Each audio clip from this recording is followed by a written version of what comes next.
हमारे धर्म में राम और कृष्ण की भूमिका बहुत ही महत्वपूर्ण है। राम और कृष्ण द्वापर युग और त्रेता युग से जुड़े हुए हैं। ये पूरे रामायण और महाभारत में हमें दो पात्र ऐसे मिले जिनसे हमें ज्ञान सीखने को मिला। ज्ञान उस चीज का जब हम आपको बता रहे हैं इस वीडियो में, ध्यान से सुनिएगा। रामायण में एक जटायु थे। जटायु की कहानी से हमें ये सीख मिलता है कि उन्होंने जब अत्याचार देखा, अन्याय देखा, तो वो चुप नहीं रहे। वो अन्याय और अत्याचार के विरुद्ध उन्होंने आवाज उठाई, लड़ाई लड़ी। भले वो मर गए, हार गए, लेकिन जब तक वो जिंदा थे तब तक रावण से लड़े सीता को बचाने के लिए। उनको ये दिखा कि एक सीता औरत है और उसको एक रावण हरण करके ले जा रहा है। उनसे बर्दाश्त नहीं हुआ और आखिरी दम तक लड़े। भले उनके पंख कट गए, घायल हो गए, मरने की अवस्था में पहुंच गए। तो अत्याचार और अन्याय ना देख पाए, इसलिए वो लड़ाई लड़े। और उन्हें मिला क्या? अंतिम शरण में, अंतिम जब समय उनका आया तो भगवान राम के गोद में अपने प्राण को त्यागे।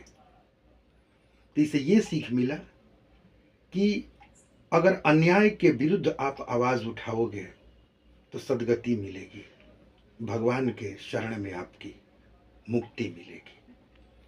ये रामायण से ज्ञान मिला।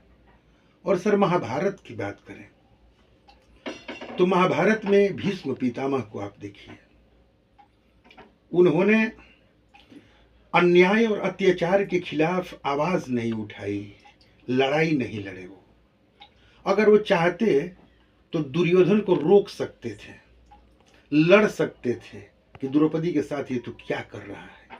द्रौपदी चिल्लाती रही, चीखती रही, रोती गिड़गिड़ाती रही, लेकिन भीष्म पितामह कुछ नहीं कर पाए। सर बात केवल भीष्म पितामह की नहीं थी, और थी भी इसलिए उस सभा में और लोग भी थे, बड़े बड़े और भी लोग थे, द्रोणाचार्य, कृपाचार्य, धृतराष्ट्र और भी लोग थे। लेकिन जो भीष्म की बात मैं इसलिए कर रहा हूं क्योंकि उनके पास वैसी दृष्टि थी। वो भी एक, समझिए तो इंसान होकर भी वो देव में आते थे, गंगा पुत्र थे, इच्छा मृत्यु का वरदान था उनके पास। वो चाहते तो रोक सकते थे दुर्योधन को, ये चीरहरण नहीं होने देते, लेकिन उन्होंने अपनी आंख बंद कर ली और दुर्योधन को मनमानी करने दिए। उसका नतीजा क्या हुआ? अभी मैं बताया कि जटायु को भगवान के हाथों में, भगवान के गोद में जटायु ने प्राण त्यागा था। और भीष्म पितामह बाणों की सैया पर। जटायु मरते समय मुस्कुरा रहे थे और भगवान रो रहे थे। लेकिन आप देखिएगा इस चीज को कि जब भीष्म पितामह बाणों के सैया पर लेटे थे, जब उनका प्राण निकल रहा था, तो भीष्म पितामह रो रहे थे और भगवान श्री कृष्ण मुस्कुरा रहे थे। तो इससे ये सीख मिलता है कि जीवन में कभी भी, चाहे कोई भी युग हो, अन्याय और अत्याचार के खिलाफ आवाज उठाइए, सदगति मिलेगी। नमस्कार।